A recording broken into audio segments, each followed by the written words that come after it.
On a trouvé tes dessins ridicules, a taquiné ma mère, en agitant les schémas. Ça paye la dette de ton frère. Il a rayonné de fierté. J'ai passé un coup de fil. Des agents armés du MDD ont fait irruption par la porte. L'alerte a retenti sur mon téléphone d'un son strident et perçant qui a figé toute la salle de conférence sécurisée. Un seul coup d'œil au flux de sécurité en direct sur mon écran, et le monde que j'avais passé des années à construire méticuleusement a simplement basculé sur son axe. Ma mère, Delphine, se tenait en plein milieu de mon appartement soi-disant sécurisé, la lumière du soleil scintillant sur les lourds dossiers estampillés de rouge qu'elle venait de sortir de mon coffre-fort mural de type militaire. Elle ne paniquait pas.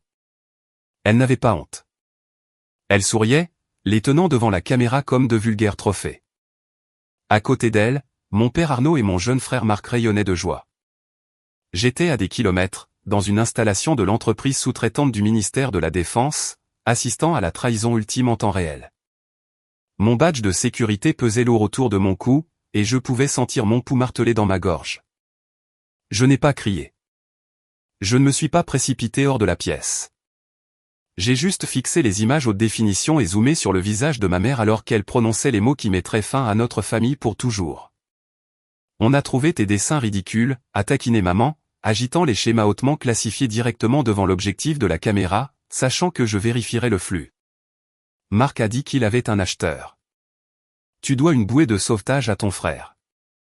Henri. Elle y croyait vraiment.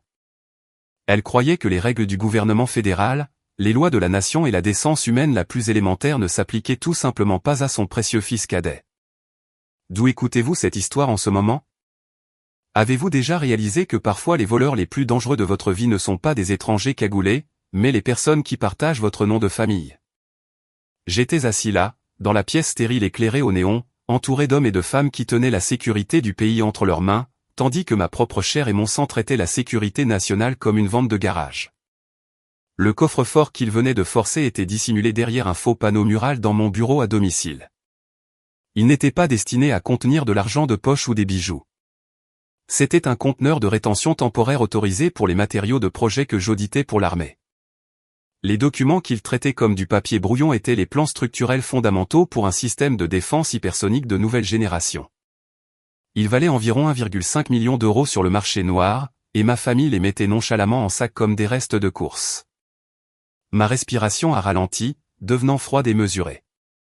J'ai regardé Marc, l'éternel enfant chéri, donner un high-five à notre père. Marc, un homme de 30 ans qui portait encore des vêtements de marque payés par le fonds de retraite de plus en plus maigre de nos parents. Il avait l'air incroyablement suffisant, tellement sûr d'avoir résolu ses énormes problèmes financiers en pillant ma vie. Il n'avait absolument aucune idée du feu avec lequel il jouait. Il pensait que j'étais juste un ingénieur en structure calme et ennuyeux qui traçait des lignes sur un écran toute la journée. Il pensait que mon travail était une blague, une voix moindre par rapport à la série interminable d'entreprises de démarrage ratées de marquer ses investissements flashy en crypto-monnaie. L'application de sécurité sur mon téléphone affichait l'heure exacte, la date et les preuves enregistrées d'une altération fédérale. Je pouvais voir les épaisseaux de cire rouge sur les dossiers. Je pouvais voir les lettres noires en gras et plans au top secret. Et pourtant, ma mère les a juste fourrées dans son grand sac fourre-tout en cuir sans y penser à deux fois. Elle avait l'air si victorieuse, complètement convaincue d'avoir déjoué son fils aîné égoïste et ingrat. Pendant des années, j'avais ravalé ma fierté. J'avais gardé le silence pour préserver la paix. Je les avais laissés me marcher dessus, minimisant mes réalisations pendant qu'ils érigeaient un sanctuaire aux illusions de Marc.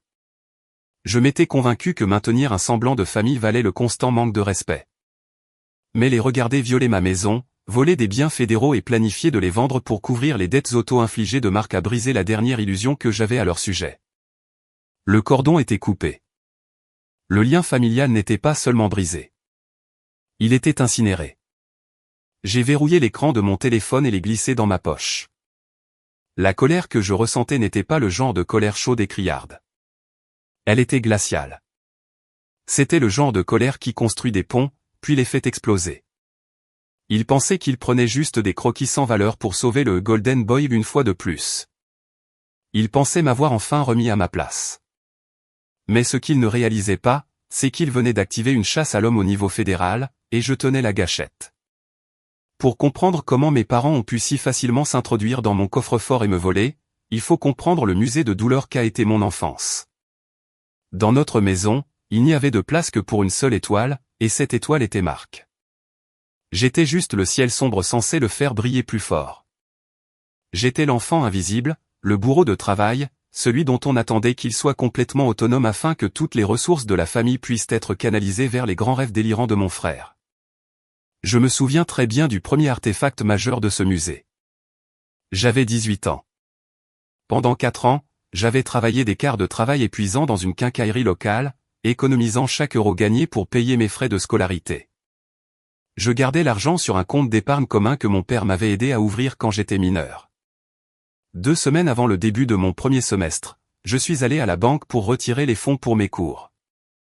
La guichetière m'a regardé avec pitié et m'a dit que le solde était nul. Mon père avait vidé le compte la veille. Quand je l'ai confronté, tremblant de colère et de panique, il n'a même pas levé les yeux de son journal. Il a juste soupiré comme si je l'ennuyais. Il m'a dit que Marc avait besoin d'une voiture fiable pour sa dernière année de lycée. Une voiture fiable, s'est avéré être un tout nouveau coupé sport rouge cerise. Tu es intelligent, Henri, avait dit mon père en agitant la main d'un air dédaigneux. Tu peux obtenir des prêts. Tu peux t'en sortir. Ton frère a besoin de faire bonne impression. C'est ce jour-là que j'ai appris que mon sang, ma sueur et mon avenir étaient complètement superflus si cela signifiait donner à Marc un léger avantage dans sa vie sociale.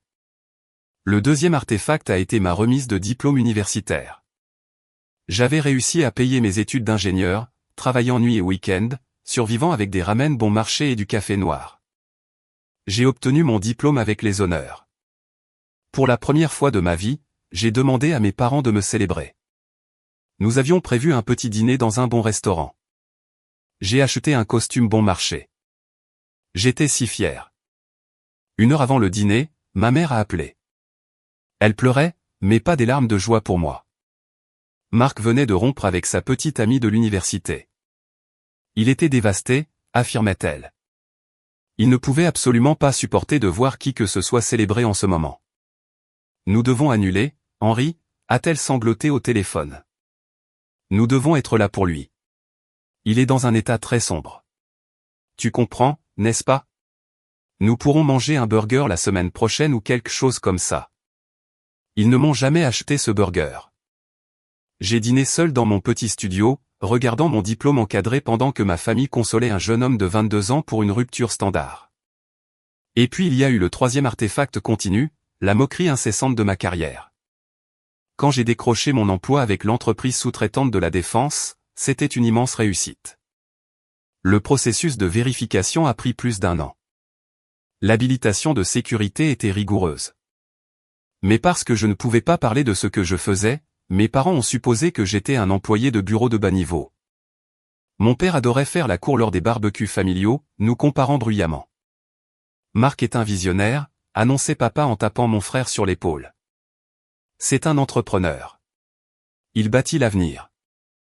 À ce moment-là, Marc avait déjà mis en faillite 3 entreprises de démarrage différentes, engloutissant des dizaines de milliers d'euros de l'argent de nos parents. Mais pour eux, ce n'était que des revers mineurs sur la voie d'une grandeur inévitable. Puis papa pointait sa bouteille de bière vers moi. Et Henri, lui, il est assis dans un bureau à taper sur un clavier et à dessiner des petites formes toute la journée. Il n'y a rien de mal à une vie sûre et ennuyeuse, j'imagine. Je hochais simplement la tête, ma mâchoire serrée. Je ne leur ai jamais parlé des tests de charge structurelle que j'effectuais pour les avions de chasse ou des conceptions avancées de blindage que j'auditais. Cela n'aurait de toute façon pas eu d'importance. Pour eux, Marc était le génie charismatique et j'étais la déception terne qui refusait d'aider l'entreprise familiale. Leur favoritisme n'était pas seulement aveugle. C'était une maladie psychologique. Ils étaient terrifiés à l'idée que Marc échoue parce que son échec signifierait que leur parentalité était imparfaite. Ils l'ont laissé faire pour masquer leurs propres profondes insécurités. Tant que Marc avait l'air de réussir à l'extérieur, ils se sentaient eux-mêmes réussir. Et mon indépendance tranquille et constante était un rappel constant et irritant qu'ils ne pouvaient pas me contrôler. Ils m'en voulaient de ne pas avoir besoin d'eux. Et ils m'en punissaient en prenant tout ce qu'ils pouvaient pour lui donner. J'ai toujours su qu'il manquait de limites. J'ai toujours su qu'ils le favorisaient. Mais debout dans mon appartement, Fixant l'espace vide derrière le faux mur, je me suis demandé jusqu'où ils étaient prêts à aller pour protéger son fragile ego. Le vol n'était pas un acte de désespoir aléatoire. C'était l'apogée d'un effondrement familial très calculé qui avait commencé exactement 4 jours plus tôt. Cela a commencé par ce que ma mère a dramatiquement appelé un « sommet familial d'urgence ». J'avais reçu un message vocal frénétique et en larmes d'elle me suppliant de venir chez eux immédiatement. Contre mon meilleur jugement, j'ai conduit, m'attendant à trouver quelqu'un à l'hôpital. Au lieu de cela, j'ai trouvé une scène tout droit sortie d'un feuilleton bon marché. Le salon sentait fortement le café rassis et les bougies à la vanille bon marché. Marc était affalé sur le canapé en cuir coûteux, la tête dans les mains, jouant parfaitement le rôle de la victime tragique. Sa femme, Brigitte, faisait les 100 pas, son maquillage épais coulant sur son visage entraîné sombre. Elle hyperventilait pratiquement, s'essuyant le nez avec un mouchoir froissé. Mes parents se tenaient au-dessus de Marc comme s'il était un soldat blessé. « Qu'est-ce qui s'est passé ?» ai-je demandé, gardant mes distances près de l'entrée. Brigitte s'est retournée, pointant un doigt tremblant vers moi. « Il est ruiné. Nous allons perdre la maison, les voitures, tout, a-t-elle hurlé, sa voix résonnant dans le plafond voûté. Mon père a soupiré lourdement, se frottant les tempes. Marc a traversé une mauvaise passe, Henri, une très mauvaise passe. Certains de ses investissements en crypto-monnaie ont échoué. Le marché a fluctué de manière inattendue. Le marché a fluctué, ai-je répété, ma voix neutre. Où a-t-il tout joué? Marc s'est levé du canapé, le visage rouge de colère soudaine. C'était une valeur sûre. L'algorithme était parfait. J'avais juste besoin d'un peu plus de capital pour surmonter la baisse. Alors, j'ai pris une avance à court terme. Une avance à court terme, ai-je dit, traduisant son jargon d'entreprise. Tu veux dire un prêt? De qui? La pièce est devenue silencieuse. Même Brigitte a arrêté de pleurer un instant. Ma mère a regardé le sol. Il a emprunté de l'argent à des prêteurs privés non vérifiés, a-t-elle chuchoté. Des usuriers, ai-je dit simplement. Combien, Marc? Quel est le montant? Il a dégluti difficilement, refusant de croiser mon regard. 500. 500 €, ai-je demandé, bien que je connaisse déjà la réponse. Un demi-million, a corrigé papa, sa voix tombant dans un registre bas et honteux. 500 000 € plus les intérêts. Et ce ne sont pas le genre de personnes qui envoient des lettres de rappel. Henri, il le menace. Il menace Brigitte. J'ai senti l'air quitter mes poumons. Un demi-million d'euros. C'était une somme astronomique à perdre sur un pari stupide. Et pourquoi suis-je ici, ai-je demandé, croisant les bras sur ma poitrine, sentant le familier et lourd sentiment d'appréhension s'installer dans mon estomac. Ma mère s'est précipitée en avant, saisissant mon avant-bras à 2 mains.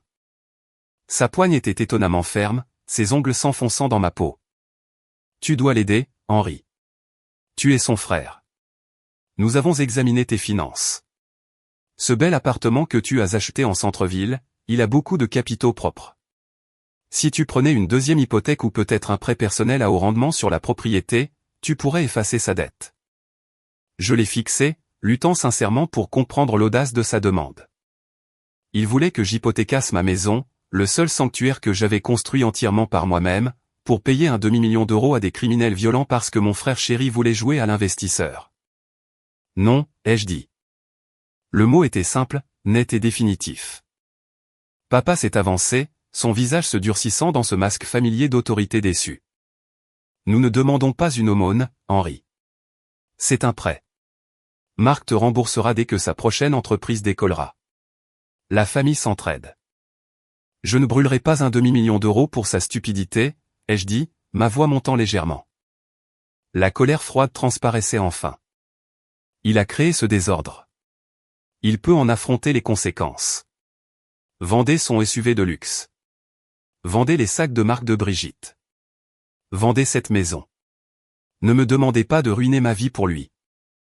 Brigitte a poussé un gémissement dramatique et s'est effondrée sur le canapé. Marc m'a regardé avec une haine pure et non dissimulée.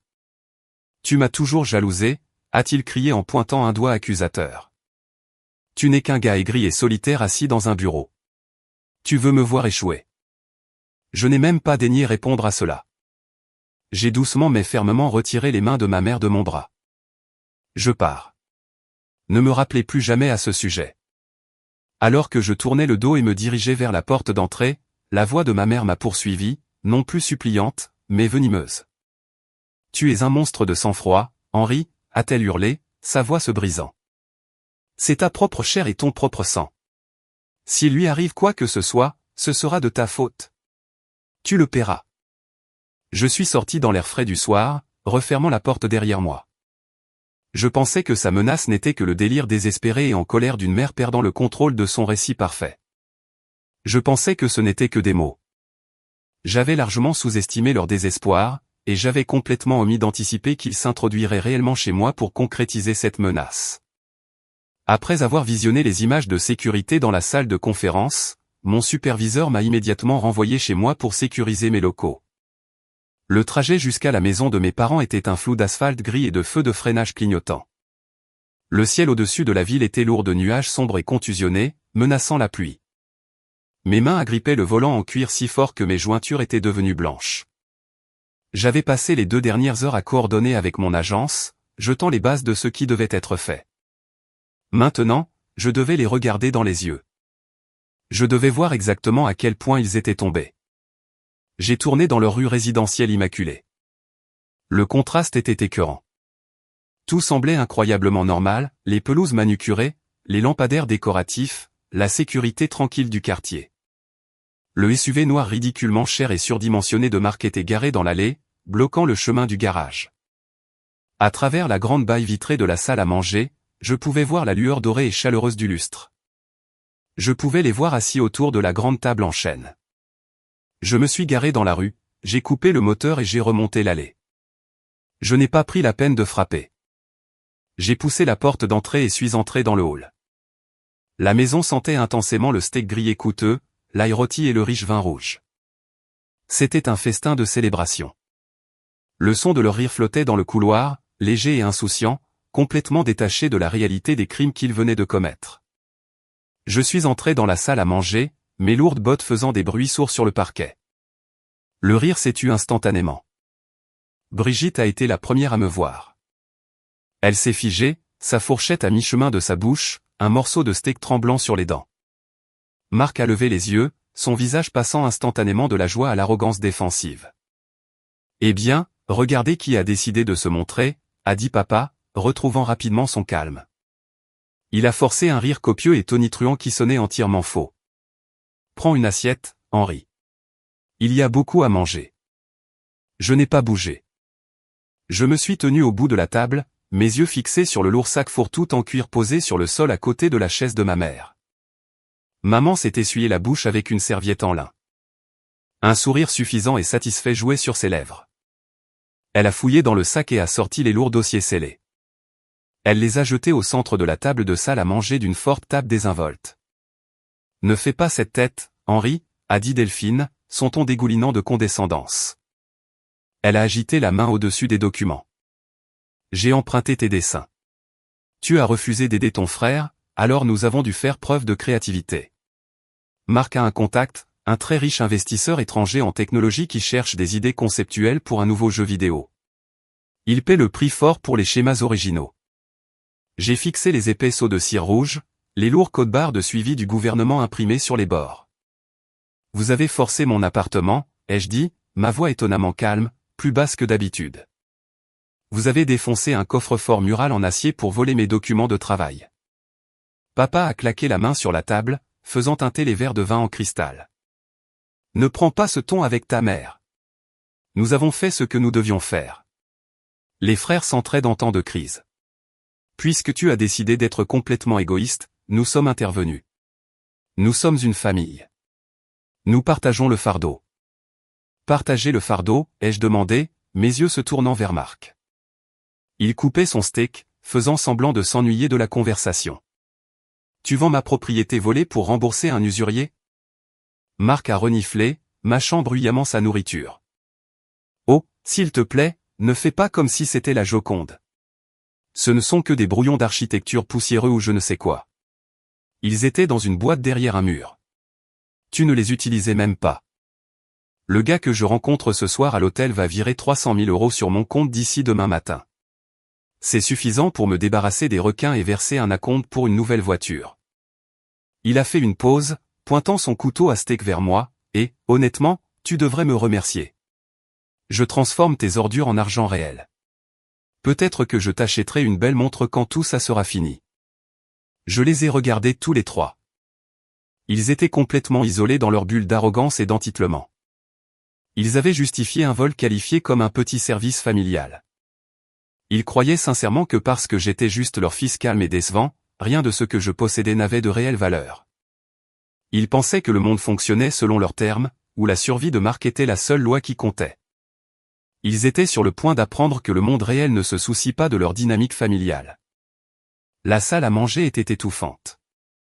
L'odeur de la nourriture riche me donnait maintenant la nausée.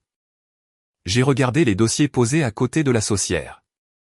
Les lettres en gras sur la couverture indiquaient « Distribution restreinte, ministère de la Défense ». J'ai fait un pas de plus vers la table. Je devais leur donner une dernière chance de reculer du bord du précipice. Non pas pour leur propre bien, mais pour ma propre conscience. Je devais savoir que j'avais tout essayé avant de faire tomber le coup près. Marc, ai-je dit, ma voix coupant la tension comme un rasoir. Écoute-moi très attentivement. À qui exactement les vends-tu? Quel est le nom de l'acheteur? Marc a levé les yeux au ciel, buvant une grande gorgée de vin. Ce ne sont pas tes affaires, Henri. C'est un intermédiaire pour un studio de développement à l'étranger. Un gars nommé Victor ou quelque chose comme ça. Pourquoi t'en soucies-tu?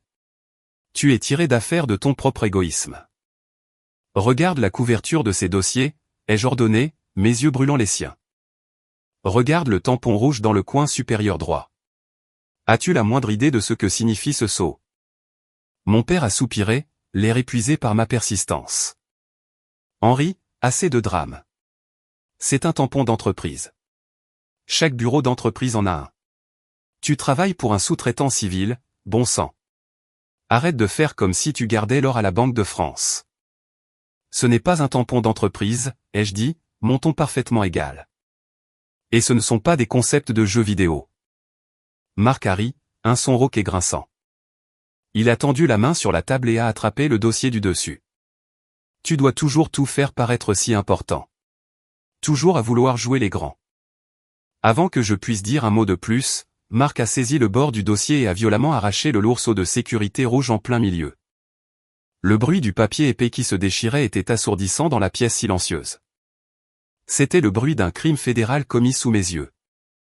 Briser ce sceau de preuve d'altération spécifique sur un document classifié par un civil non autorisé était un crime passible d'une peine de prison fédérale obligatoire. Il a ouvert la couverture, exposant les schémas très détaillés et complexes du système de propulsion. Quel tampon rouge, a ricané Marc, jetant les morceaux déchirés du seau sur son assiette à pain vide. C'est de la camelote. Un tas de lignées de calcul. L'acheteur attend à l'hôtel du centre-ville dans 2 heures.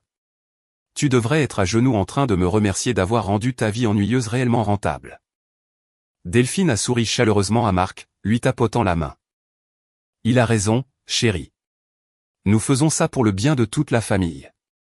Une fois que Marc sera remis sur pied, tout redeviendra normal. Tu verras. J'ai regardé le seau déchiré sur l'assiette.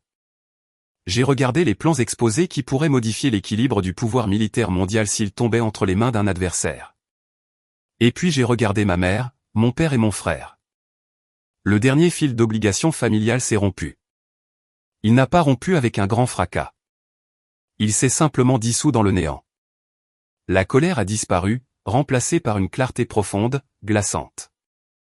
Ils n'étaient pas ma famille. Ils étaient une menace pour la sécurité nationale, et ils se livraient activement à la trahison pour payer une dette de jeu. J'ai levé la main et boutonné lentement ma veste de costume. J'ai lissé ma cravate. Chaque mouvement était précis, contrôlé. Je ne ressentais plus le besoin de discuter. On ne discute pas avec un bâtiment en flammes. On appelle juste les pompiers.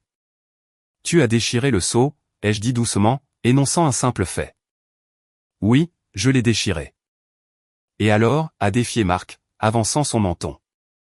Rien, ai-je répondu. J'ai fait un pas en arrière, m'éloignant de la table, 2. Mes yeux étaient complètement vides alors que je parcourais leur visage une dernière fois. Bon dîner. J'ai tourné les talons et suis sorti de la salle à manger. J'ai entendu mon père crier derrière moi, c'est ça. Pars. Boude comme tu le fais toujours. Nous t'appellerons quand le chèque sera encaissé. Je n'ai pas regardé en arrière. J'ai ouvert la porte d'entrée et suis sorti dans la nuit glaciale. L'air froid m'a frappé le visage comme un coup physique, me ramenant à une concentration absolue. Il pensait que je battais en retraite, vaincu. Il pensait que je m'enfuyais pour lécher mes blessures. Mais alors que je descendais l'allée vers ma voiture, ma main cherchait déjà mon téléphone crypté. Je ne battais pas en retraite. Je me déplaçais vers un endroit sécurisé pour déchaîner la colère absolue du gouvernement français sur leur tête. L'intérieur de ma voiture était glacial, mais je n'ai pas allumé le moteur pour le chauffage. J'avais besoin du silence. J'étais assis sur le siège du conducteur, garé à 2 pâtés de maison de la maison de mes parents, caché dans l'ombre sous un grand chêne. La rue était calme, la perfection de la banlieue, complètement inconsciente de la tempête massive qui était sur le point de la frapper. J'ai sorti le lourd smartphone modifié qui m'avait été remis par le ministère de la Défense. J'ai contourné l'écran standard et j'ai entré la séquence d'authentification multifacteur requise pour accéder aux lignes de communication sécurisées. L'écran brillait d'une lumière verte crue dans l'habitacle sombre. Je n'ai pas hésité.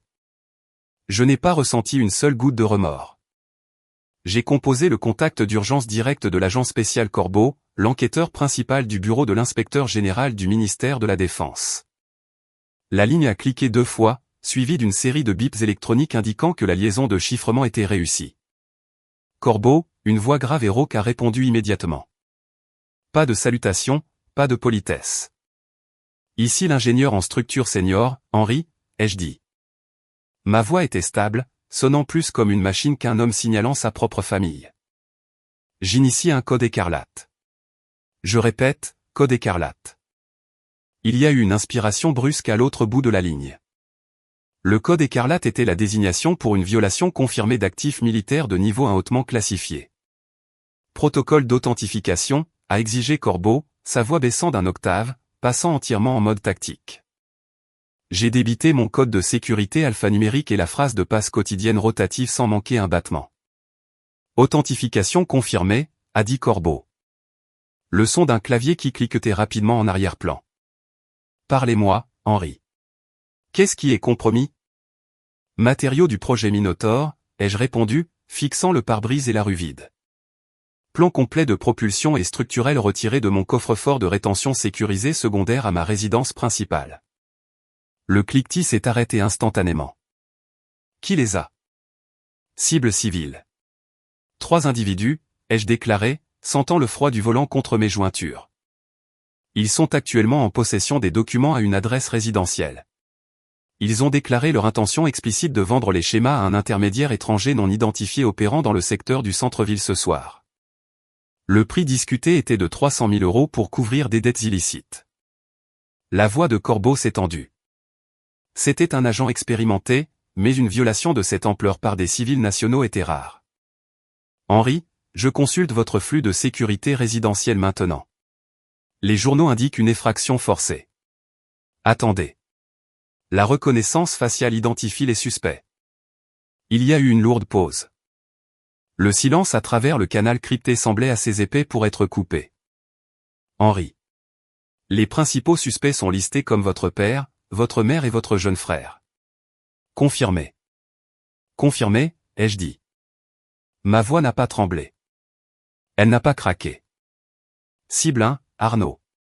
Cible 2, Delphine. Cible 3, Marc.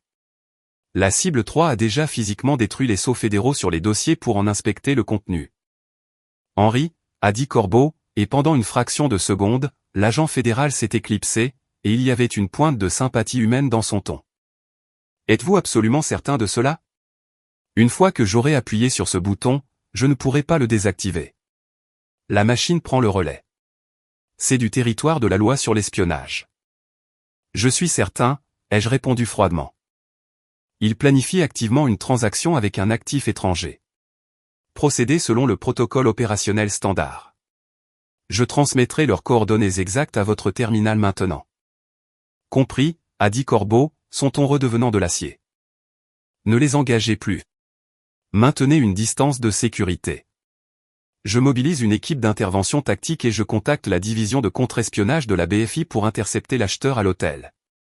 Nous serons sur place à l'adresse résidentielle en moins de 30 minutes. Bien reçu. Je maintiendrai ma position, ai-je dit. Restez en sécurité, Henri. Nous passons à l'action. La ligne est devenue muette. J'ai abaissé le téléphone et j'ai expiré lentement et longuement. La condensation s'est formée dans l'air froid à l'intérieur de la voiture. Un sentiment étrange et profond de soulagement m'a envahi. Pendant toute ma vie, j'avais porté le poids de leurs attentes, de leurs déceptions et de leurs exigences toxiques. Je m'étais tordu en quatre, essayant d'être un bon fils pour des gens qui ne me voyaient que comme une ressource à exploiter. Mais alors que j'étais assis là dans l'obscurité, regardant mon téléphone transmettre les coordonnées GPS à la base de données fédérale, j'ai réalisé que j'étais enfin libre. Je n'avais plus à les protéger. Je n'avais plus à réparer leurs erreurs. Ils avaient choisi de franchir une ligne dont je ne pouvais et ne voulais pas les ramener. J'ai appuyé ma tête contre l'appui-tête et j'ai fermé les yeux, écoutant le silence assourdissant du quartier, attendant que les sirènes ne déchirent. J'étais assis dans ma voiture, garé sous le couvert lourd et tentaculaire d'un vieux chêne, complètement enveloppé par l'obscurité glaciale et impitoyable d'une nuit de fin janvier. Le moteur était éteint. Le chauffage était éteint. Le silence à l'intérieur de l'habitacle de mon véhicule était absolu, à l'exception du son rythmique et superficiel de ma propre respiration et du craquement occasionnel du volant en cuir alors que je le serrais de mes jointures pâles et rigides. J'étais garé à seulement 2 pâtés de maison de la maison de mes parents, caché dans l'angle mort des lampadaires de la banlieue, mais j'avais l'impression d'orbiter une planète complètement différente. Le quartier autour de moi était l'image de la tranquillité de la classe moyenne supérieure, des pelouses manucurées recouvertes d'une fine couche scintillante de givre, des lampadaires décoratifs projetant des flaques de lumière jaune chaude sur l'asphalte. Et des maisons calmes où des familles normales se reposaient pour la soirée. C'était une scène paisible, complètement inconsciente de la tempête fédérale massive que je venais de provoquer. Dans mon esprit, je pouvais voir exactement ce qui se passait à l'intérieur de cette salle à manger chaleureusement éclairée. À cette seconde même, je connaissais les schémas toxiques et prévisibles de ma famille comme ma poche. Marc ferait les 100 pas sur le parquet coûteux, la poitrine gonflée de cette fierté écœurante, arrogante et imméritée. Il tiendrait son téléphone à l'oreille, montrant ses dents parfaites et coûteuses, parlant à son soi-disant acheteur étranger. Il se vanterait de la facilité avec laquelle il avait obtenu les schémas, complètement inconscient du fait que ces communications étaient probablement déjà interceptées, enregistrées et analysées par les agents fédéraux de contre-espionnage.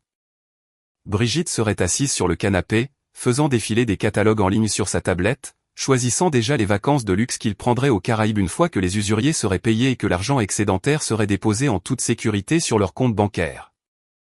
Et mes parents, Arnaud et Delphine, siroteraient leur vin rouge coûteux, se souriant l'un l'autre à travers la table, se félicitant d'avoir élevé un fils cadet si débrouillard et brillant. Ils parlaient probablement de moi aussi. Ils discutaient probablement de la façon dont je me remettrais finalement de ma petite crise de colère, de la façon dont je verrais finalement qu'ils avaient fait ce qu'il fallait pour la famille. Et de la façon dont je devrais être reconnaissant qu'ils aient pris l'initiative de transformer mes dessins sans valeur en capital réel. J'ai appuyé ma tête contre la vitre froide de la fenêtre côté conducteur et j'ai fermé les yeux. Le pic initial d'adrénaline pure et aveuglante qui avait martelé ma poitrine lorsque j'avais passé l'appel sécurisé à l'agent spécial Corbeau commençait à s'estomper. À sa place, une sensation étrange, creuse, mais incroyablement lourde s'est installée dans mes os. C'était le poids d'une décision finale et irréversible. J'ai repensé au tout premier jour où j'ai été embauché par l'entreprise sous-traitante du ministère de la Défense. Je me suis souvenu d'être debout dans une pièce austère et sans fenêtre d'un bâtiment gouvernemental hautement sécurisé à Paris, levant ma main droite et prêtant un serment solennel de protéger et de défendre la France contre tous les ennemis, étrangers et intérieurs. Lorsque j'ai répété ces mots, étrangers et intérieurs, mon esprit avait évoqué des images de saboteurs d'entreprises obscures, de factions militaires renégates ou d'espions internationaux.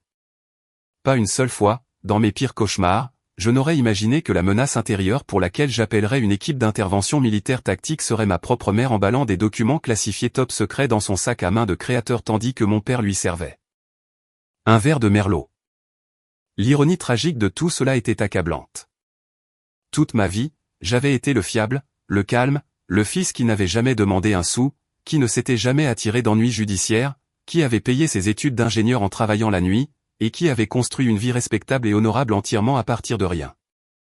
Pourtant, à leurs yeux, j'étais un échec cuisant parce que je ne possédais pas le charisme bruyant, flashy, destructeur et finalement vide de marque.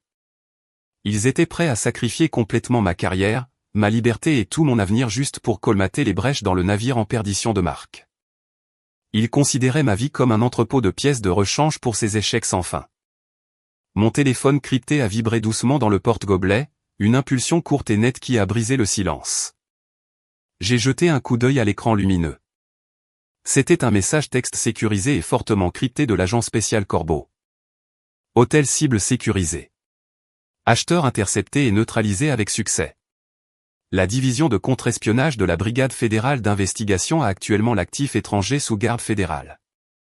Les unités d'intervention tactique sont maintenant en position autour du périmètre résidentiel, en attente de votre confirmation finale pour initier l'effraction.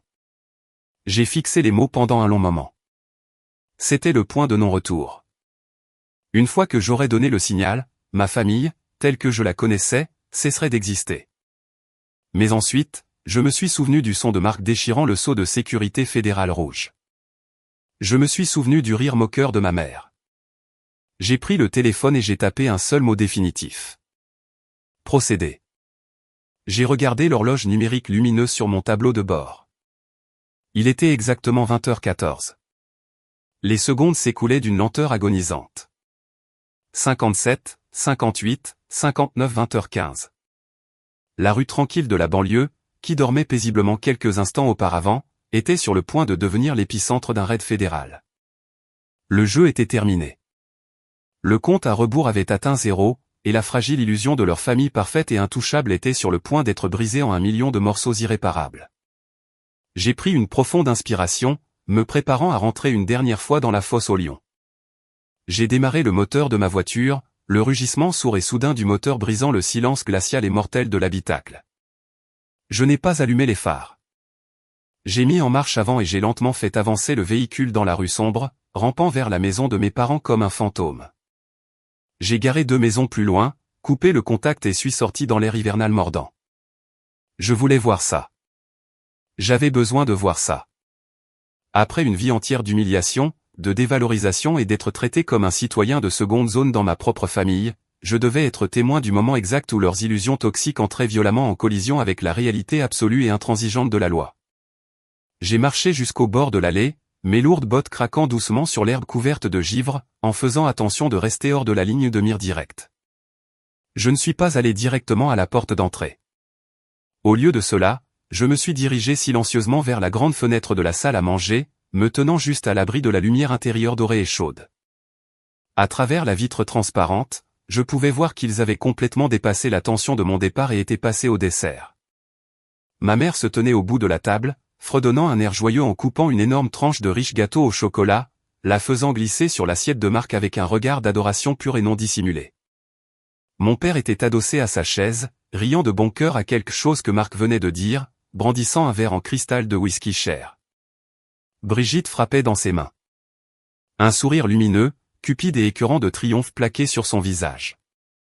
Ils avaient l'air si incroyablement heureux, si victorieux, si complètement convaincus d'avoir déjoué le système et assuré l'avenir de leur fils chéri à mes dépens. J'ai pris une grande inspiration stable, laissant l'air glacial emplir mes poumons. J'ai monté les marches en bois du porche et j'ai poussé la lourde porte d'entrée. Elle s'est ouverte silencieusement. Je n'ai pas pris la peine de frapper. Le lourd bruit sourd de la porte se refermant fermement derrière moi a résonné dans le couloir. Les rires dans la salle à manger se sont arrêtés instantanément, coupés comme si quelqu'un avait sectionné un fil. Je suis entré lentement dans la pièce, les mains enfoncées profondément dans les poches de mon manteau d'hiver foncé, mon expression complètement vide. Un masque de pierre pure. Eh bien, regardez qui a décidé de revenir en rampant, a ricané Marc, la bouche pleine de gâteaux au chocolat. Il a mâché bruyamment, déglutissant avant de pointer sa fourchette en argent directement sur ma poitrine. Qu'est-ce qui ne va pas, Henri? Il a fait un peu trop froid dehors pour toi? Ou t'es-tu assis dans ta voiture et as-tu finalement réalisé que tu voulais une part de l'argent après tout? Parce que laisse-moi te dire tout de suite, tu n'auras absolument rien. Tu as renoncé à ton droit à cet argent la seconde où tu as fait ta petite crise de colère et que tu es sorti par cette porte. Mon père a soupiré lourdement, se frottant le pont du nez avec un agacement exagéré. Il a posé son verre de whisky sur la table avec un bruit sec et clair. Assieds-toi, Henry. Arrête de faire ton martyr dramatique. Nous pouvons laisser toute cette sale affaire derrière nous. Admets juste que ton frère savait ce qu'il faisait. Admets que tu as réagi de manière excessive et nous pourrons tous avancer comme une famille convenable. Ma mère n'a même pas pris la peine de me regarder. Elle était entièrement concentrée sur l'admiration du sac fourre-tout en cuir épais et coûteux posé sur le sol à côté de sa chaise. Le sac exact qui contenait les schémas volés et hautement classifiés de missiles hypersoniques. Il reste encore du gâteau dans la cuisine, Henry, a-t-elle dit, son ton dégoulinant de condescendance dismissive. Serre-toi, mange-le et arrête de bouder comme un enfant. Nous avons beaucoup à célébrer ce soir. Je suis resté parfaitement immobile au bout de la table, laissant leurs mots me submerger sans absorber une seule goutte de leur poison. Je ne suis pas revenu pour une part de gâteau, ai-je dit, ma voix dangereusement douce, à peine au-dessus d'un murmure. Pourtant, elle portait un poids qui donnait l'impression que la température de la pièce chutait. Et je ne suis pas revenu pour discuter avec aucun de vous. Alors pourquoi diable restes-tu là à nous fixer, a claqué Brigitte, levant les yeux au ciel et rejetant ses cheveux en arrière. Tu ruines complètement l'ambiance de fête. Je suis revenu, ai-je répondu, regardant directement les yeux arrogants et moqueurs de Marc, pour regarder. Marc a froncé les sourcils, ses épais sourcils se rejoignant de confusion, sa fourchette en argent suspendue à mi-chemin de sa bouche. Regardez quoi? De quoi parles-tu, espèce de cinglé? La réponse n'est pas venue de mes lèvres, mais de la rue tranquille à l'extérieur. Un rugissement soudain, assourdissant et bouleversant de lourds moteurs diesel a violemment brisé la nuit paisible de la banlieue. Ce n'était pas un seul véhicule. Cela ressemblait à un convoi blindé entier. La lueur chaude et réconfortante de la salle à manger a été brusquement et agressivement submergée par des éclairs violents, stroboscopiques et aveuglants de lumière d'urgence rouge et bleue déchirant les minces stores de la fenêtre. Toute la maison a semblé vibrer physiquement sous le poids mécanique pur de ceux qui s'approchaient rapidement sur la pelouse avant et bloquaient l'allée. Ma mère a halté brusquement, laissant tomber son couteau à gâteau en argent. Il a claqué bruyamment contre une assiette de service en porcelaine, sonnant comme un coup de feu dans la pièce tendue. « Qu'est-ce que c'est que ce bruit horrible » a-t-elle exigé, sa voix tremblante alors qu'elle regardait vers la fenêtre avant, sa confiance suffisante instantanément remplacée par la confusion. Mon père s'est levé si vite que sa lourde chaise en bois a raclé agressivement le parquet. Son visage est devenu complètement pâle, sa bravade patriarcale s'évaporant dans l'air. Est-ce sont ceux des voitures de police devant notre maison? Marc a sauté de sa chaise, abandonnant son gâteau, et a sprinté vers la fenêtre. Il a ouvert les stores d'un tirage frénétique. Son visage, habituellement si plein de couleurs arrogantes et privilégiées, a viré à un blanc crayeux et écœurant en une fraction de seconde.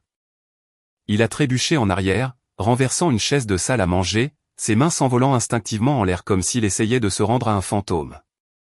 À travers la vitre transparente de la fenêtre, perçant l'obscurité de la nuit, 3 viseurs laser rouges distincts ont tracé régulièrement la pelouse et se sont posés directement sur le centre de la poitrine de Marc. Avant que quiconque dans la pièce ne puisse même reprendre son souffle pour crier, une voix a retenti depuis le porche d'entrée.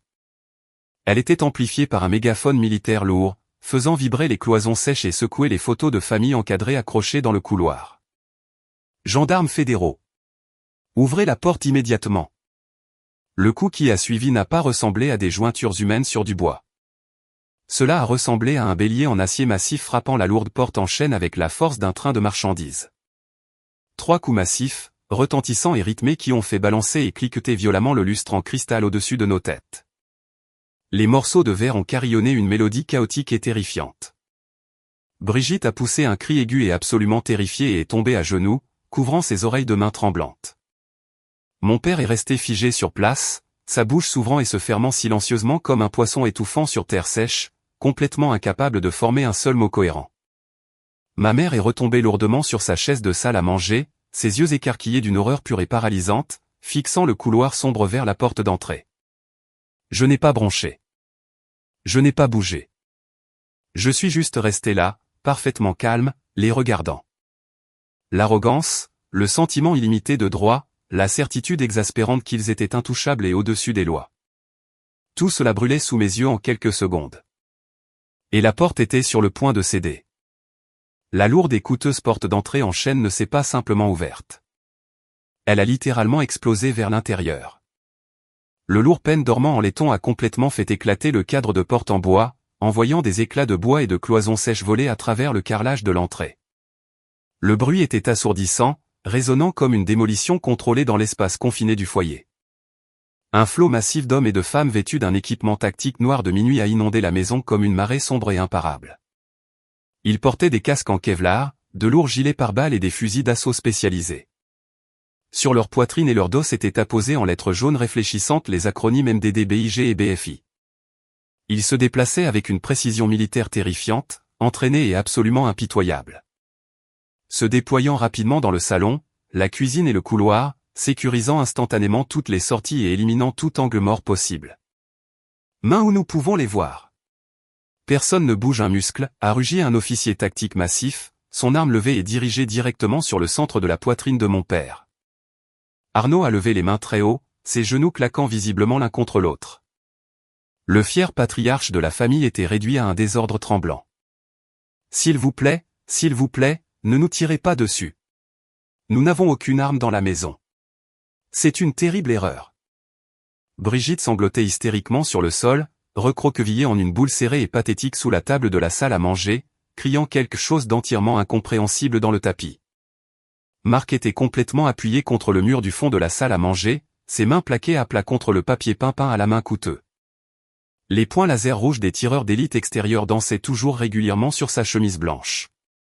Il hyperventilait, prenant de courts et saccadés halètements, ses yeux dardant frénétiquement autour de la pièce, cherchant désespérément une issue à un piège qui s'était déjà complètement refermé. À travers la mer intimidante d'équipements tactiques noirs et d'armement, l'agent spécial Corbeau est entré nonchalamment dans la salle à manger. Il ne portait pas de casque en Kevlar ni de fusil.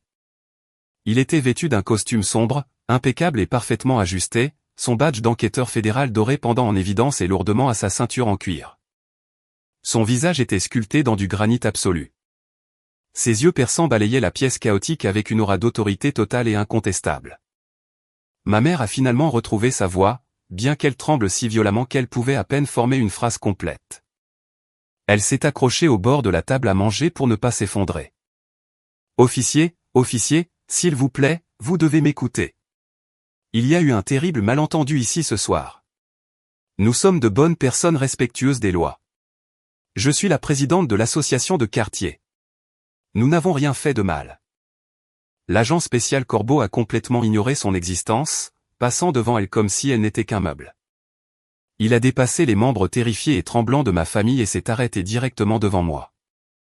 Toute la pièce est tombée dans un silence tendu, lourd et suffocant, seulement brisé par le son des sanglots étouffés et pathétiques de Brigitte sous la table.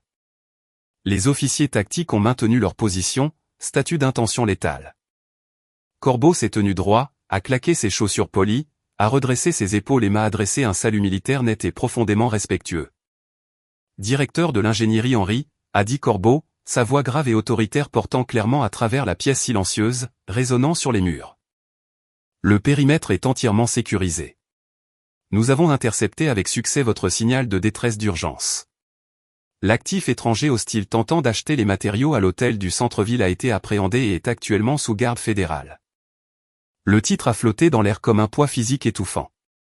Directeur de l'ingénierie. La mâchoire de mon père est littéralement tombée. Il a baissé les mains d'une fraction, me regardant, ses yeux écarquillés d'un mélange de choc profond, de confusion et de pure incrédulité. Directeur, a-t-il chuchoté, sa voix rauque et faible. Il de quoi diable parle-t-il? Tu ne fais que dessiner des formes sur un ordinateur. Je n'ai pas regardé mon père. Je ne lui devais aucune explication. J'ai gardé ma posture rigide et j'ai adressé à l'agent spécial Corbeau un bref hochement de tête professionnel et reconnaissant. Merci pour la réponse rapide, agent Corbeau. Les matériaux hautement classifiés compromis sont actuellement situés à l'intérieur du sac fourre-tout en cuir marron sur le sol, directement à côté du suspect en robe verte. Corbeau n'a pas hésité. Il a fait signe à 2 agents lourdement armés se tenant près de l'entrée. Ils se sont immédiatement avancés, leurs bottes frappant le parquet, et ont sécurisé le sac de Marc de ma mère. L'un des agents s'est agenouillé, l'a soigneusement ouvert et a sorti les dossiers épais et lourds. Il les a retournés, examinant les sceaux de sécurité en cire rouge violemment déchirés. Il a inspecté brièvement le contenu interne, puis a levé les yeux vers Corbeau et a levé le pouce fermement. Matériaux primaires récupérés et sécurisés, a confirmé l'agent à voix haute. Corbeau a finalement tourné son attention vers ma famille. Le profond respect qu'il m'avait montré a entièrement disparu en un instant, remplacé par un dédain froid, furieux et absolument terrifiant. Il les regardait non pas comme des citoyens, mais comme des ennemis de l'État. Arnaud, Delphine et Marc, a annoncé Corbeau, sa voix résonnant comme le tonnerre dans un canyon.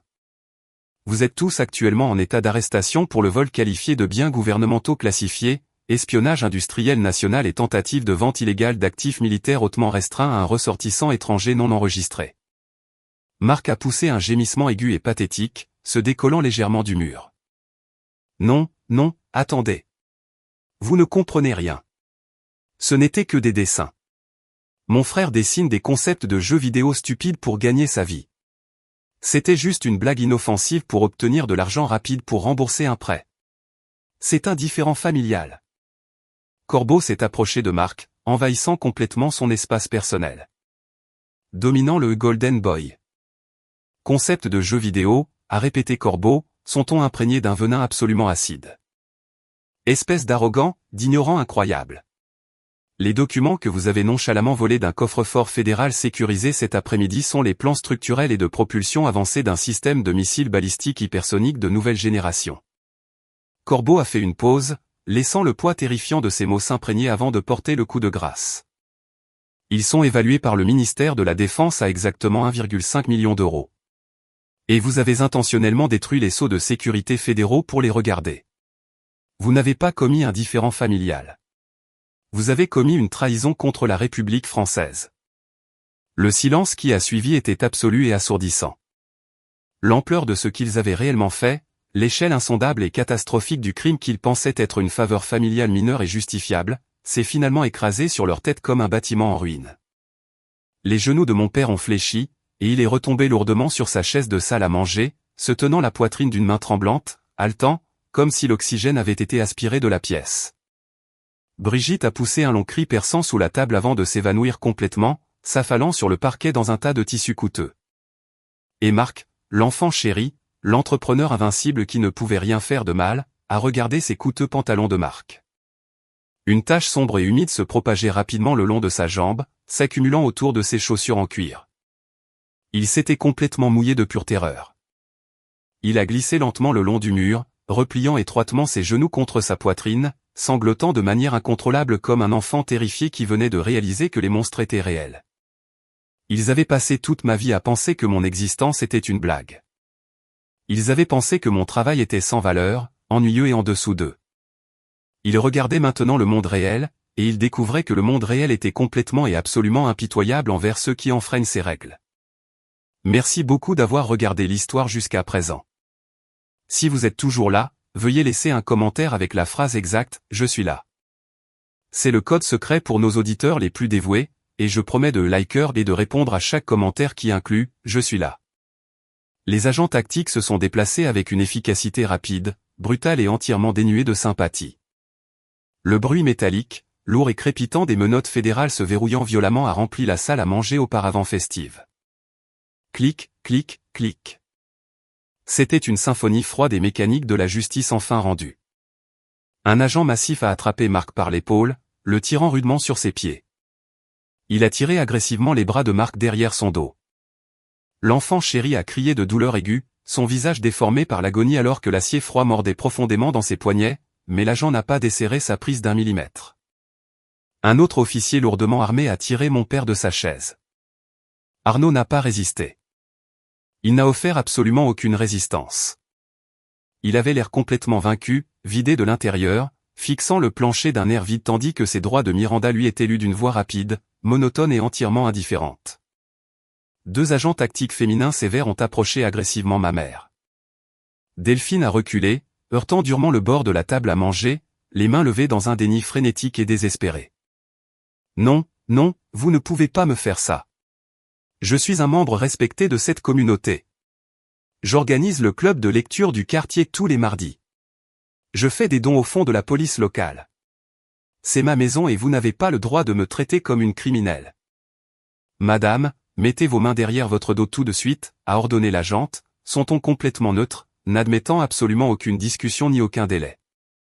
Delphine s'est jetée vers moi, les yeux sauvages et fous. Le mascara coûteux coulait en épaisse rivière sombre sur ses joues pâles.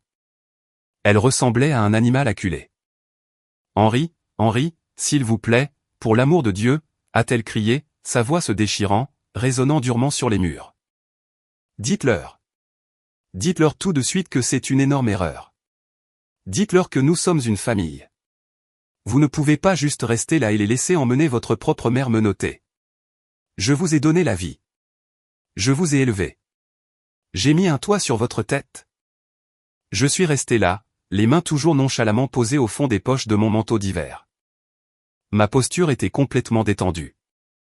J'ai regardé la femme qui avait passé les 30 dernières années à privilégier constamment son propre ego fragile et les illusions destructrices sans fin de son plus jeune fils au détriment de mon humanité et de mon bien-être fondamentaux. J'ai regardé la femme qui avait joyeusement, sans la moindre trace de remords, fait irruption chez moi, volé mon travail classifié et s'était moqué de moi il y a quelques heures à peine.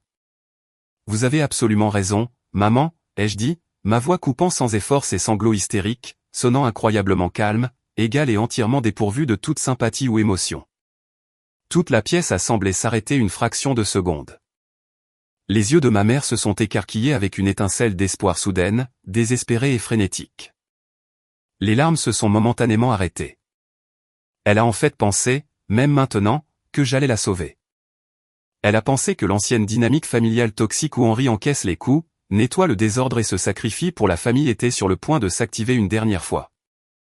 Mon erreur a été de garder ces documents hautement classifiés dans un coffre-fort chez moi où des voleurs pouvaient y accéder, ai-je poursuivi, mes yeux fixés sur les siens, regardant les espoirs commencer lentement à se gâter. Mon erreur a été de penser bêtement que le partage du sang signifiait que vous aviez ne serait-ce qu'une microscopique once de loyauté ou de décence. Mais la trahison, la rupture des sceaux fédéraux, la tentative de vendre des secrets de sécurité nationale à un agent étranger juste pour rembourser l'usurier d'un joueur dégénéré, je me suis penché d'un pouce, m'assurant qu'elle entendait chaque syllabe. Cette trahison est entièrement la vôtre. Vous avez mérité chaque seconde de ce qui va suivre. Profitez de la prison fédérale. L'étincelle d'espoir dans ses yeux s'est éteinte instantanément, violemment remplacée par un désespoir profond, abyssal et suffocant. Les deux agentes ont saisi ses bras, la faisant pivoter brusquement et verrouillant fermement les lourdes menottes autour de ses poignets. Elle ne s'est plus battue. Elle a juste sangloté, un son brisé, les gutturales qui a résonné piteusement sur les hauts plafonds coûteux de sa parfaite maison de banlieue. Évacuez immédiatement les lieux, a ordonné l'agent Corbeau, reculant et parlant dans sa radio d'épaule. Nous avons besoin d'un balayage médico-légal complet et exhaustif de toute la propriété. Tout est emballé et étiqueté comme preuve. Sécurisez le périmètre. Ils ont fait sortir ma famille par la porte d'entrée un par un. Je les ai suivis lentement, enjambant avec précaution le bois éclaté du cadre de porte brisé. Toute la rue à l'extérieur était brillamment éclairée par les lumières rouges et bleues clignotantes et chaotiques de plus d'une douzaine de véhicules fédéraux. Les voisins se tenaient sur leur pelouse couverte de givre, enveloppés chaudement dans des pais manteaux d'hiver et des robes de chambre, pointant du doigt, chuchotant frénétiquement les uns aux autres. Brandissant leur smartphone lumineux pour enregistrer le spectacle incroyable de la famille parfaite du quartier emmenée enchaînée. Marc, Arnaud et Delphine ont été poussés agressivement à l'arrière de 3 SUV noirs blindés séparés. L'enfant chéri sanglotait si fort qu'il s'étouffait physiquement avec ses propres larmes. Mon père a gardé la tête baissée, essayant désespérément de cacher son visage au regard fixe et jugeur de ses voisins. Ma mère m'a regardé une dernière fois à travers la vitre teintée renforcée du véhicule. Son visage était tordu dans un horrible mélange de pure haine et de terreur paralysante absolue. Je n'ai pas fait signe de la main. Je n'ai pas détourné le regard par culpabilité. J'ai juste regardé avec une froide satisfaction les lourdes portes en acier se refermer, les scellant fermement à l'intérieur de la réalité cauchemardesque qu'ils avaient si arrogamment construite pour eux-mêmes. L'agent spécial Corbeau s'est approché de moi, croisant les bras sur sa poitrine alors que le convoi blindé commençait à rouler lentement dans la rue, leur sirène hurlant dans la nuit. Vous avez fait ce qu'il fallait aujourd'hui, Henri. S'ils avaient réussi à remettre ces schémas à cet acheteur étranger, les dommages à notre infrastructure de défense nationale auraient été complètement catastrophiques. Vous avez empêché une violation de sécurité majeure et sans précédent. Je sais, ai-je dit doucement, regardant les feux arrière rouges s'estomper au loin, disparaissant au coin de la rue. Nous verrouillons officiellement cette maison, m'a informé Corbeau, désignant les agents qui scotchaient la porte d'entrée avec du ruban jaune de scène de crime. C'est maintenant une scène de crime fédéral. Les usuriers à qui votre frère doit un demi-million d'euros sont également activement appréhendés par la BFI en ce moment même. Votre famille va en prendre pour très, très longtemps. Il n'y a pas de retour en arrière. Bien, ai-je répondu, et je le pensais de chaque fibre de mon être. Je me suis retourné, me suis éloigné des lumières clignotantes et je suis remonté dans ma voiture. L'air glacial de l'hiver était entièrement différent maintenant. Il ne me semblait plus mordant, dur ou oppressant. Il me semblait incroyablement propre, vif et pur. J'avais l'impression de respirer vraiment de l'oxygène pour la toute première fois depuis 30 ans. J'ai démarré le moteur, passé la première vitesse et je me suis éloigné des débris fumants de ma famille toxique, sans jamais regarder dans le rétroviseur. Les gens pensent souvent que le système judiciaire avance incroyablement lentement, embourbé par des tracasseries administratives et des retards bureaucratiques sans fin. Cela peut être vrai pour les petits larcins ou les litiges civils mineurs. Cependant, cette règle ne s'applique absolument pas lorsque vous commettez de graves crimes prémédités contre le gouvernement fédéral impliquant des actifs militaires classifiés. Alors le système se déplace avec une vitesse terrifiante, implacable et une impitoyable écrasante qui ne laisse aucune place à la négociation. Exactement 6 mois plus tard, le procès fédéral s'est conclu. Ce ne fut pas un grand spectacle médiatique, principalement parce que le juge fédéral président avait lourdement scellé la salle d'audience et bâillonné la presse pour de strictes raisons de sécurité nationale. Les preuves présentées par l'accusation étaient accablantes, totalement irréfutables et complètement indéniables. Ils avaient les images de sécurité haute définition et horodatées de mon appartement montrant clairement leur visage. Ils avaient les sceaux de sécurité fédéraux rouges physiquement déchirés avec les empreintes digitales de Marc partout. Ils avaient des heures d'appels téléphoniques cryptés enregistrés entre Marc et l'agent infiltré de la BFI qu'il croyait être un riche acheteur étranger. L'avocat de la défense coûteux et désespéré de ma famille a tout essayé. Il a tenté de plaider l'ignorance profonde, affirmant qu'il n'était que de simples banlieusards qui ne comprenaient pas la véritable valeur géopolitique des documents. Le juge, un magistrat fédéral sévère et sans fioriture avec une tolérance zéro pour la trahison, a failli rire l'avocat hors de la salle d'audience. L'ignorance volontaire n'est absolument pas une défense légale valable pour l'espionnage et la distribution non autorisée de secrets d'État. Lorsque les peines finales ont été prononcées un mardi matin pluvieux, la froide et dure réalité a finalement écrasé les illusions pathétiques qui s'accrochaient encore à eux. Marc, le brillant entrepreneur, l'enfant chéri intouchable qui ne pouvait soi-disant rien faire de mal, a été officiellement condamné à 20 ans de prison dans un pénitencier fédéral de haute sécurité pour le vol d'informations classifiées, la destruction de biens gouvernementaux et la tentative d'espionnage. Lorsque le juge a frappé de son marteau et lu la sentence à voix haute, Marc s'est littéralement effondré sur le sol de la salle d'audience. Il a hurlé comme un nourrisson, suppliant nos parents de faire quelque chose pour le sauver, de régler ça comme ils l'avaient toujours fait. Mais ils étaient impuissants. Ils ne pouvaient même pas se sauver eux-mêmes. Arnaud et Delphine ont été formellement reconnus coupables de complot fédéral, d'aide et d'encouragement à un crime et de possession de biens gouvernementaux volés. En raison de leur âge avancé et de leur absence totale d'antécédents criminels, le juge leur a épargné des décennies derrière les barreaux. Mais il a systématiquement et complètement détruit leur vie. Ils ont été condamnés à 5 ans de stricte probation fédérale. De plus, dans le cadre de la phase de restitution et de pénalité, le tribunal a autorisé la saisie complète de leurs biens. Le gouvernement a confisqué leurs belles maisons de banlieue, a mis aux enchères leurs véhicules de luxe et a entièrement liquidé leurs économies et leurs pensions de retraite pour couvrir les amendes fédérales massives associées à la violation de la sécurité. La maison parfaite avec le lustre en cristal et la cave à vin avait disparu. Ils ont été forcés de déménager dans un minuscule appartement d'une chambre délabrée et incroyablement exiguë dans le quartier dangereux de la ville, survivant entièrement avec de maigres allocations de sécurité sociale et des bons d'alimentation, marqués à jamais comme des criminels fédéraux. Quant à Brigitte, elle a fait exactement ce que fait un parasite lorsque l'organisme hôte meurt subitement. Elle a demandé un divorce accéléré exactement 3 jours après l'arrestation de Marc dans la salle à manger, a emballé tous ses vêtements de Marc et ses sacs à main coûteux et a déménagé à travers le pays, coupant complètement tous les liens avec la famille et laissant Marc pourrir seul.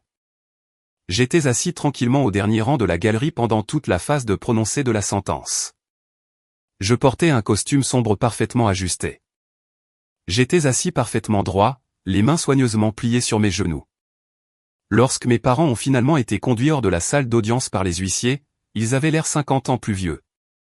Mon père était fortement courbé, s'appuyant lourdement sur une canne en bois, son étincelle arrogante complètement éteinte.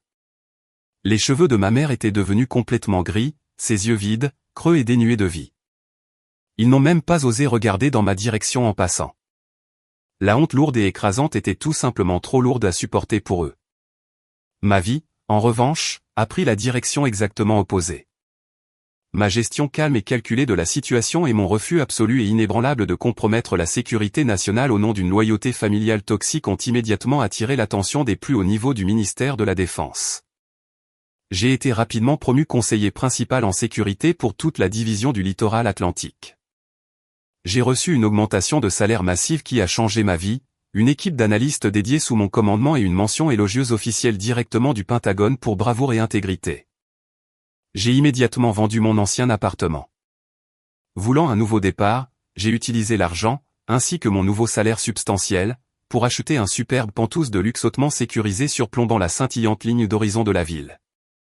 Le bâtiment est une forteresse. Il nécessite une numérisation rétinienne biométrique et un accès par carte clé juste pour entrer dans l'ascenseur privé. Ma nouvelle maison est belle, calme et immaculée. C'est un sanctuaire impénétrable où je suis le seul à détenir les clés et où personne ne peut entrer sans y être invité. Parfois, je me tiens près des immenses baies vitrées tard dans la nuit, tenant un verre en cristal de très bon, très cher whisky, regardant la mer infinie de lumière de la ville en contrebas. Je pense à la maison chaotique, bruyante, manipulatrice et incroyablement toxique dans laquelle j'ai grandi. Je pense aux humiliations quotidiennes constantes, aux vols flagrants et à l'arrogance aveugle de personnes qui croient sincèrement qu'elles possèdent mon succès et ma vie. Et puis je ferme les yeux et j'écoute simplement le silence de mon Penthouse. Ce silence me semblait incroyablement solitaire quand j'étais enfant. J'avais l'impression d'être délibérément ignoré et mis de côté. Mais maintenant le silence me semble être une paix absolue et ininterrompue. Il me semble être exactement la victoire. Les gens de la société aiment souvent dire que le sang est plus épais que l'eau. Ils proclament haut et fort que la famille est tout et qu'il faut toujours soutenir ses proches, quoi qu'ils fassent. Mais j'ai appris de la manière la plus difficile que le partage de l'ADN n'est absolument pas un laissez-passer pour trahir, voler, manipuler et détruire. Le sang n'est certainement pas une licence pour la trahison.